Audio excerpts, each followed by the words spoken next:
سلام خدمت دوستان.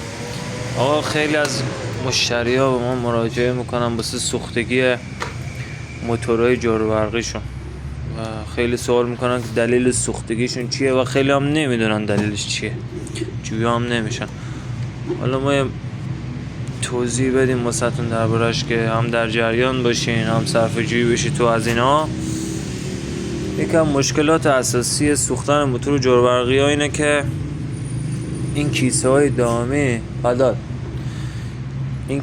دائمی بعد چند وقت اون پرزش و اون ضخامتش رو از دست میده و همونطور که میبینید از کفاشون چون بر اثر لرزش و استکاک و جابجایی مکرر ببینید خاک میزنه بیرون. کیسه های دائمی این خاک ها از این فیلتر چون ریزگرده رد میشه و میرسه به موتور هم موتور جاروبرقی سیستم سیمپیچ داره که واسه خنک کاریش بادو از لای هسته و سیمپیچ خودش عبور میده واسه اینکه خنک بشه و همین خاکا باعث میشه که سیمپیچ داغ بشه و بوربرینگا خراب بشه و درصد خیلی زیادی احتمال خرابی موتور رو میبره بالا.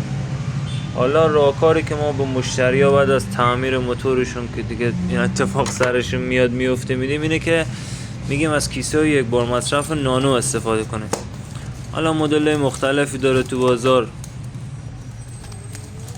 که اینا خیلی بهتره و پاکت‌های پارچه‌ای نانو ریزگرد و از خودشون هم عبور نمیدن و تا وقتی هم که پر بشن شما میتونین استفاده کنین بعد بندازینش دیگه. نه آلودگی محیطی داره، نه آلودگی اجتماعی داره، نه آلودگی فکری داره، هیچی نداره.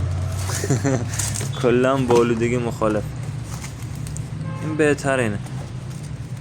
مثلا شما تو سال خیلی دیگه بخواین 3 بسته از اینا بخواین، هر بسته هم 5 تا داره.